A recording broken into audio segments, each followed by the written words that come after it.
சந்திர கிரகணம் என்றால் என்ன? சந்திர கிரகணம் லூனர் எக்லிப்ஸ் என்பது சூரியன், பூமி மற்றும் சந்திரன் ஆகிய மூன்றும் ஒரே நேர்கோட்டில் வரும்போது நிகழும் ஒரு வானியல் நிகழ்வாகும். எப்படி நிகழ்கிறது?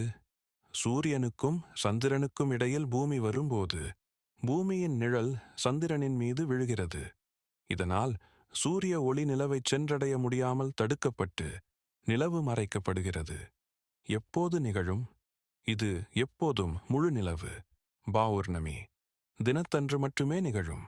சிவப்பு நிலவு, பிளட் மூன், முழு சந்திர கிரகணத்தின் போது பூமியின் வளிமண்டலம் சூரிய ஒளியை சிதறடித்து சிவப்பு நிற ஒளியை மட்டும் நிலவின் மீது விழச் செய்வதால் நிலவு அடர் சிவப்பு நிறத்தில் காட்சியளிக்கும்.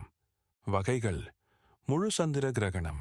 சந்திரனின் முழு பகுதியும் பூமியின் அடர் நிழலுக்குள் அம்ப்ரா மறையும் போது இது நிகழ்கிறது. பகுதி சந்திர கிரகணம். சந்திரனின் ஒரு பகுதி மட்டும் பூமியின் நிழலால் மறைக்கப்படுவது. நிழல் சந்திர கிரகணம், பெனம்பிரல் எக்லிப்ஸ். நிலவு பூமியின் லேசான வெளிநிழல் பகுதி வழியாகச் செல்லும்போது இது நிகழ்கிறது. சந்திர கிரகணத்தின் போது நிலவை வெறும் கண்களால் பார்ப்பது பாதுகாப்பானது. இன்று மார்ச் 3, 2026 ஒரு முழு சந்திர கிரகணம் நிகழ்கிறது என்பது குறிப்பிடத்தக்கது. இன்றைய சந்திர கிரகணம் மார்ச் 3, 2026.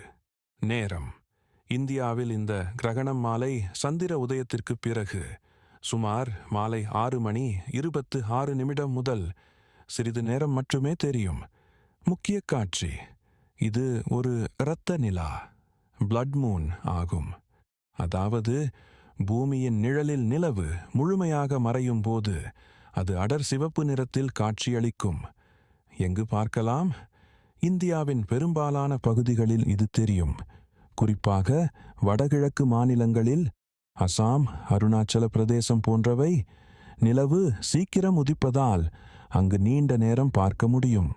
குறிப்பு: சந்திர கிரகணத்தை வெறும் கண்களால் பார்ப்பது முற்றிலும் பாதுகாப்பானது. இதற்கு எந்த சிறப்பு கண்ணாடிகளும் தேவையில்லை. அடுத்த சந்திர கிரகணங்கள்: இன்றைய நிகழ்விற்கு பிறகு இந்தியாவில் காணக்கூடிய அடுத்த கிரகணங்கள் ஆகஸ்ட் 27 முதல் 28 வரை 2026. இது ஒரு பகுதி சந்திர கிரகணம், பார்ஷல் லூனர் எக்லிப்ஸ். இதுவும் இந்தியாவில் தெரியும். ஜூலை 6, 2028. அடுத்த பகுதி சந்திர கிரகணம் இந்தியாவில் தெரியும். டிசம்பர் 31, 2028. அடுத்த முழு சந்திர கிரகணம் இந்தியாவில் மிகச் சிறப்பாக தெரியும்.